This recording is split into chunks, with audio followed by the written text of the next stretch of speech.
Bonjour à tous, bienvenue. On est ravis d'être là parmi vous aujourd'hui. Bonjour. Alors, Octo et KeyTrade, ça a démarré début 2012, quand on s'est rencontrés dans le cadre de la réalisation de leur future application iPad. Alors, pas de suspense, je vous révèle la fin tout de suite. L'histoire s'est bien terminée, puisque l'application est sortie sur l'App Store belge en novembre 2012, où elle a reçu un accueil plus qu'enthousiaste de la part des utilisateurs. Donc on a maintenant quelques mois de recul sur l'application et sur la démarche qui nous a permis d'arriver à cette solution. Et c'est ce qu'on souhaite partager avec vous aujourd'hui. Okay. Bonjour, alors pour information, KeyTrade Bank. Donc KeyTrade Bank, c'est une banque en Belgique, c'est pas une grande banque, on a 150 000 clients. On est actif surtout en Belgique, mais dans d'autres pays aussi. Mais on est en fait les pionniers du trading en ligne en Belgique et on a une offre banking. Alors, comme on va beaucoup parler de cette application iPad pendant la présentation, je vais vous faire une petite démo au niveau iPad. C'était bon signe.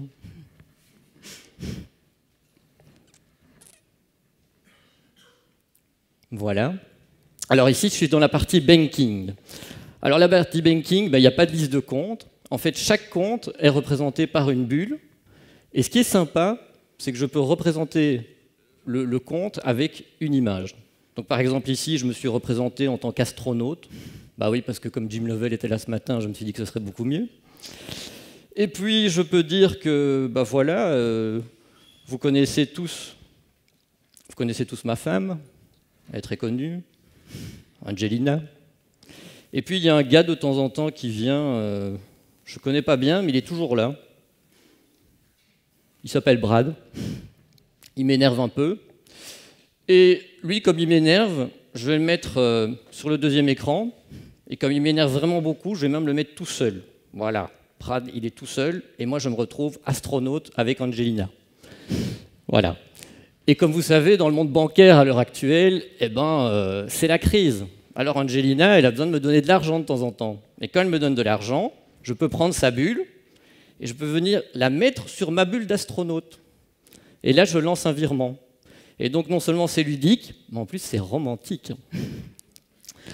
Alors, si je reviens maintenant sur le PowerPoint, voilà. Alors, on a vu donc les fonctionnalités du banking à gauche. Alors, donc, on peut bouger les bulles. On a aussi une heatmap interactive qui permet de faire le suivi des marchés. Donc, en fait, la heatmap va bouger et vous donner les couleurs du marché qui n'étaient pas très bonnes hier sur le CAC 40. Et alors, on a une vue plus classique du portefeuille où on va avoir la liste des positions sur le marché et à gauche, une représentation graphique du portefeuille. Alors, l'application a reçu une note de 4,6 sur 5 et a eu 356 reviews sur l'App Store belge. Alors je sais, 356 reviews en France, c'est pas grand-chose, mais il faut savoir qu'en Belgique, une banque comme BNP Paribas Fortis, qui a 3 millions de clients, donc 3 millions de clients, 150 000 clients, elle n'a pas plus de reviews. Alors on a eu 15 000 downloads en 6 mois, donc on était très contents, c'est quand même 10% de nos clients, mais 40% de non-clients. Et donc, dans l'objectif de KeyTrade Bank, qui était d'innover et d'essayer de redorer son image par rapport à sa clientèle, mais aussi par rapport au reste de la clientèle en Belgique, on pense que 40% de non-clients, c'est pas mal et ça va nous donner un potentiel pour le futur.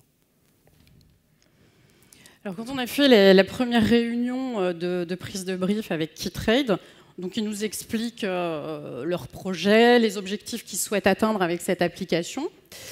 Et ils nous disent qu'en fait, ce qu'ils souhaitent, c'est proposer quelque chose de différent. Ils nous disent, nous, ce qu'on veut, c'est proposer une application innovante à nos clients, qui soit différente de ce qui se fait par ailleurs sur le marché, et que nos clients aient plaisir à l'utiliser. Bien, très bien, le défi est lancé. À ce moment-là, pour nous, ça se transforme rapidement en une simple question qui est comment finalement aujourd'hui innover dans la banque, comment apporter de la nouveauté dans un univers a priori très codifié. Donc à ce moment-là, on pressent déjà qu'une partie de la réponse peut être apportée par l'UX design, donc la conception de l'expérience utilisateur. Parce que dans le fond, c'est quoi innover? Alors, M. Arnaud Groff, qui est docteur en management de l'innovation et de la créativité, nous dit que l'innovation, c'est la capacité à créer de la valeur en apportant quelque chose de nouveau dans le domaine qui nous intéresse et en s'assurant que l'appropriation de cette nouveauté se fasse de manière optimale. Donc ici, on retient 2 éléments clés, la création de valeur pour l'innovation et l'appropriation de cette nouveauté de façon optimale. Là où c'est intéressant, où ça reboucle avec l'UX design, puisque l'UX design, donc, je leur dis conception de l'expérience utilisateur, c'est une méthodologie de conception de produits qui est totalement centrée sur l'utilisateur et qui va s'attacher, entre autres, à apporter de la valeur à cet utilisateur, à l'aider à s'approprier le produit avec un minimum d'apprentissage et en ajoutant à tout ça des composantes plus émotionnelles liées au ressenti, à la perception que l'utilisateur va avoir quand il va interagir avec le produit, alors produit au sens large, système, service ou produit, donc des composantes de satisfaction et de plaisir. Donc du coup, l'UX design favorise par définition l'innovation ou en tout cas à minima la recherche de solutions innovantes. À ce moment-là, donc le projet KeyTrade devient un terrain vraiment intéressant pour nous, pour mettre en place et activer les leviers de l'UX design. Il y en a 5 qu'on va vous présenter maintenant, qui ont été particulièrement marquants sur ce projet.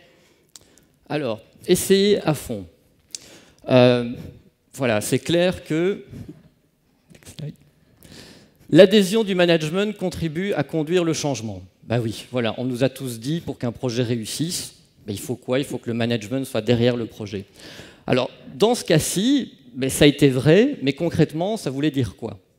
Ça voulait dire que le management a pris 2 grandes décisions. Alors, sa première grande décision, c'était de passer de ça, le waterfall, à ça, l'agile. Donc évidemment, Octo là, jouait son rôle d'évangéliste pour convaincre le management de passer à l'agile. Ça ne s'est pas fait très facilement, c'était bien chaotique au début. Alors je ne vais pas revenir sur l'agile parce que vous le connaissez sans doute tous. Le système itératif où on crée un software pièce par pièce et où on fait des démos très importants au management chaque semaine. Nous, on avait des sprints d'1 semaine. Ce qu'on en retire au-delà de toutes les techniques de l'agile, quand même, c'est une chose super importante, c'est que d'abord, le business et l'IT se retrouvent dans la même pièce. Et donc, avant, on avait des projets où, finalement, tout était en cascade et soit, voilà, l'IT disait que le business n'avait pas bien travaillé dans ses specs, le business disait que les développeurs ne travaillaient pas bien. Enfin, il y avait toujours une bonne raison pour dire qu'un projet n'avançait pas. Ici, on met quand même tout le monde dans la même pièce, on crée un team. Et donc, s'il y a bien une leçon à retenir de l'agile, c'est que ce team, fait de gens du business et de l'IT, se sent comme un seul team. Ça, c'était le truc le plus important. Deuxième chose importante, c'est l'utilisation des développeurs. Et oui, vos développeurs qui recevaient des specs, faisaient leur code et puis délivraient, mais eux, tout à coup, se retrouvent au centre de la conception, vont beaucoup travailler avec l'UX designer et le product owner.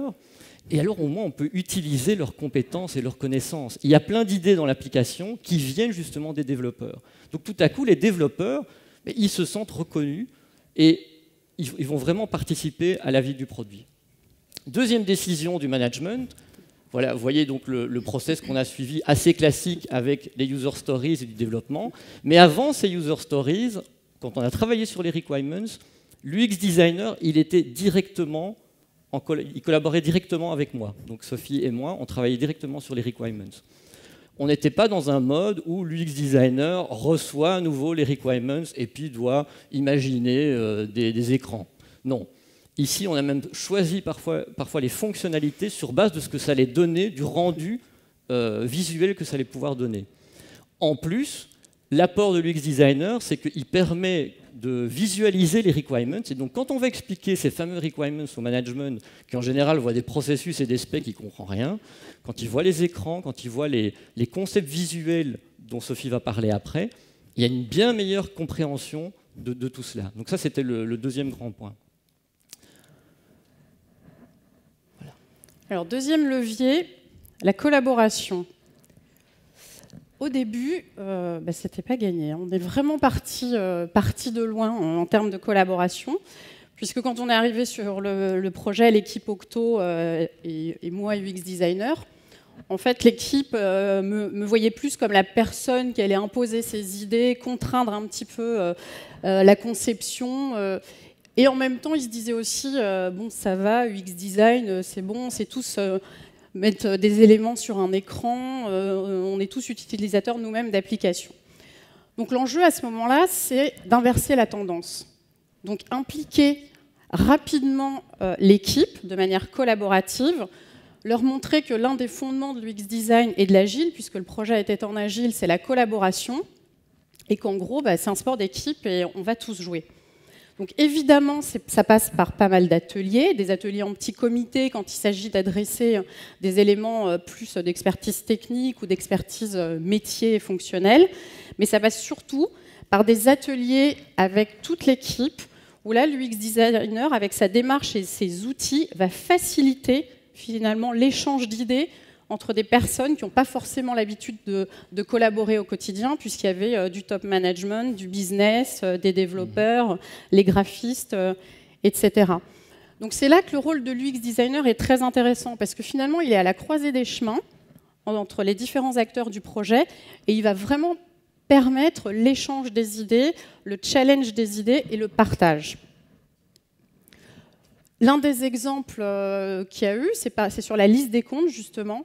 Donc au départ, on était parti sur une liste de comptes tout à fait traditionnelle. On est resté dans les paradigmes habituels qu'on connaît tous. OK, elle est jolie graphiquement, mais ça reste une liste basique. Donc, en tant que UX designer, je suis d'abord venu challenger cette solution, mais c'est après, avec l'intégralité de l'équipe, au cours d'ateliers sur lesquels on a partagé vraiment les idées, qu'on est arrivé à une solution beaucoup plus innovante et en tout cas plus disruptive par rapport à ce qui se fait en termes de liste habituellement.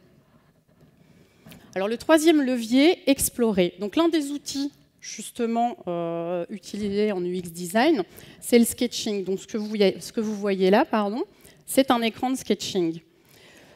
Je ne vous raconte pas la tête du top management quand je suis arrivée avec ça lors de notre première réunion. J'ai quand même juste vécu un grand moment de solitude.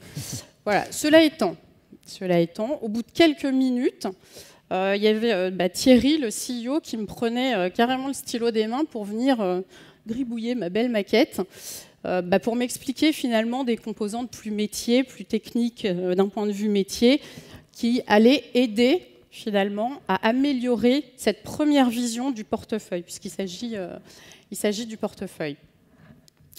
Donc finalement, ce qui est intéressant avec ce type d'outil, c'est qu'au départ, ce qui est de l'ordre de l'idée, de l'abstrait, finalement, du concept, devient tangible, devient accessible et compréhensible par tous. La directrice des opérations dira même à la fin de l'atelier qu'avec ce beau dessin, parce qu'il est beau quand même, le projet a vraiment pris forme pour elle, ça a commencé à se concrétiser. Alors pourquoi ça marche le sketching? En fait, c'est super simple, hein, il suffit juste d'avoir une feuille et un stylo, puisque dans le fond, on sait tous dessiner, je vous assure, on a tous fait ça un jour, ça n'est que l'assemblage de formes géométriques de base, il n'y a pas besoin d'être un grand graphiste ou un grand designer pour faire du sketching. Donc au-delà du côté un petit peu ludique du dessin, ça reste un outil UX qui est assez efficace, puisque surtout, il permet d'explorer différentes pistes, de partager les idées, d'expliquer les concepts très rapidement et à moindre coût. Voilà. Et surtout, un dessin permet de partager la même vision, d'être sûr qu'on repart avec la même idée du fonctionnel et de l'interface de l'application, ce qui n'est pas toujours le cas quand on se contente finalement de verbaliser les choses ou même de les écrire de manière très rédigée dans des specs. Alors, tester. Donc jusqu'à présent, qu'est-ce qu'on a, on a une équipe, on a une équipe agile, business, IT, on est tous dans la même pièce. On a un UX designer qui commence à dessiner sur les murs, etc. Fantastique. Donc on se dit qu'on fait un super produit et que ça va marcher. Évidemment, on a toujours de bonnes raisons de ne pas faire de test utilisateur. On a toujours une fonctionnalité à développer, ça va coûter de l'argent. Oui, mais on va contacter qui? Et puis, est-ce que ça va être représentatif? En fait, ce qui est clair, c'est que moi, je me souviens des tests utilisateurs qu'on a fait avec l'application iPad. Donc, vous avez vu ces bulles qu'on bouge. Ben, j'étais à côté de l'utilisateur, on lui dit, voilà, vous devez faire un virement. Puis l'utilisateur, il prend, il regarde les bulles, il se dit, oui. Il commence à taper. Donc taper sur la bulle, ça, il a trouvé. Et alors, il cherchait le menu virement, en fait. Et puis, ça s'est répété. Tous les utilisateurs étaient comme ça. Ils ne trouvaient pas le fait qu'il fallait passer une bulle à l'autre. La bulle ne bougeait pas pour eux. Donc là, je me suis déjà dit, OK, je pense qu'on va remballer un peu l'idée des bulles, on va revenir à la liste des comptes, on va être bien, tout est bien. Puis bah, à la fin, bon, comme on n'est quand même pas méchant, on leur explique comment faire un virement pour qu'ils ne repartent pas comme ça en se disant, je n'ai pas pu faire le virement. On leur montre le geste, et là, tout à coup, l'utilisateur dit « Ah, c'est génial, ah mais oui, mais maintenant j'ai compris, et ah, si je pouvais avoir cette application, j'utiliserais tout le temps. Finalement, la manière de faire un virement, c'est super ennuyeux. » Et là, deuxième surprise, on se dit « Comment un geste qu'on ne trouve pas ?» Donc moi, je m'attendais à ce que l'utilisateur nous dise « Mais enfin, vous êtes vraiment nuls. » Et il nous dit « Non, non, c'est génial. » Donc comment on va faire? Qu'est-ce qu'on tire de ça? Mais en fait, on s'est dit, vu que le geste était vraiment bien perçu, mais qu'il était difficile à comprendre, ce qui est vraiment très difficile à comprendre même pour moi, eh bien, on va mettre une vidéo en ligne. Donc, ça veut dire qu'à chaque fois que... donc la première fois que l'application est lancée dans la partie banking, en fait, on a une série de vidéos qui sont lancées, et ces vidéos vous montrent quels sont les gestes à faire pour faire quoi. Alors, quand on a raconté ça après au niveau du management, je peux vous dire que ça n'a pas été facile non plus. On dit, ah ok, vous avez UX designer, vous avez besoin de vidéos pour expliquer votre interface. Je veux dire, ça ne va pas du tout. Donc ça veut dire aussi que pendant quelques semaines, j'ai eu aussi toutes les remarques du style, à chaque fois que quelque chose n'était pas compréhensible, on me disait, c'est pas grave, on va faire une vidéo. Donc voilà, quand l'application est sortie et qu'on a eu les ratings et les reviews, là ça s'est calmé, j'ai plus la remarque.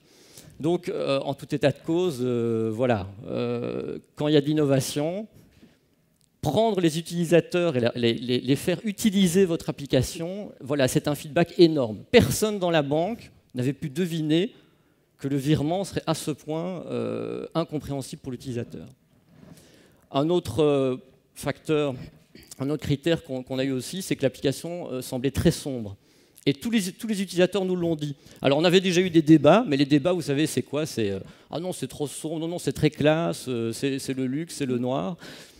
Quand on a tous les utilisateurs qui vous disent c'est vraiment très sombre, voilà, ça évite les débats. Donc arrêtez de faire des réunions, vous essayez de modéliser les problèmes, vous essayez de trouver des solutions par vous-même, donnez-les aux utilisateurs. Alors le cinquième levier, tenter le ludique. Alors sur ce sujet-là, le ludique, la banque, là tout de suite on voit pas vraiment le rapport. Les gens ont un compte bancaire parce que c'est indispensable, voire obligatoire pour certaines opérations, et c'est plutôt une corvée pour eux de gérer leurs opérations financières au quotidien. Donc on était très très loin du fun. Alors du coup, à ce moment-là, on voit plutôt ça comme une opportunité finalement, puisqu'on se dit, il n'y a pas de référent sur le sujet, on peut vraiment laisser place à la créativité. La seule contrainte qu'on se donne à ce moment-là, c'est si, ok, on injecte du ludique, mais il faut que ça ait du sens, voilà, que ça signifie quelque chose pour l'utilisateur. Du coup, on part très rapidement donc, dans l'exploitation des formes rondes, donc plutôt que les listes de comptes, partir sur... des comptes en forme ronde comme ça qu'on peut gérer comme on veut. Voilà, c'est le compte bancaire de mon fils, je mets la photo de mon fils, je peux déplacer les bulles et les organiser comme je le souhaite. On part sur des heatmaps pour le côté trading très coloré, avec du mouvement, donc elles sont animées et ça montre finalement la performance des différentes actions. Voilà le geste du virement qu'on vous a montré tout à l'heure, où vraiment je prends un compte, je le mets dans un autre, donc ça correspond très bien à l'idée de virement d'un compte vers un autre. Et ces petites touches de ludique, en fait, elles ont un effet immédiat sur l'utilisateur. On l'a vu dès la phase de test, et ça s'est confirmé après, puisque finalement, ce que ça apporte, c'est que l'utilisateur se dit « Ok, ça le surprend en fait. on est dans la bonne surprise pour lui. Il se dit finalement, mon banquier s'intéresse à moi, il essaye vraiment de faciliter mon quotidien, il m'a entendu, et du coup ça rééquilibre un petit peu le rapport entre la banque et ses clients. Et en termes d'image de marque pour KeyTrade et de confiance, ça a été assez efficace. Donc voilà, l'application elle a été saluée à sa sortie par la presse spécialisée belge. Il y a quelques blogueurs aussi UX qui ont fait des articles sur cette application. Pour nous, le plus important, ça reste quand même ces feedbacks-là, qui sont ceux de... Donc on avait une petite sélection, qui sont ceux des utilisateurs, des vrais utilisateurs de l'application au quotidien. Et c'est important parce que finalement, cette application, on l'a faite pour eux. Et c'est vraiment la démarche de l'UX Design qui a permis de porter la collaboration, d'arriver à trouver ensemble des solutions innovantes et un petit peu plus créatives que ce qui se faisait habituellement. Voilà, donc malgré au final des débuts un petit peu chaotiques avec l'équipe, je crois que toute l'équipe a pris beaucoup de plaisir à faire cette application et au final, les utilisateurs ressentent ça et ils prennent beaucoup de plaisir à l'utiliser. Merci.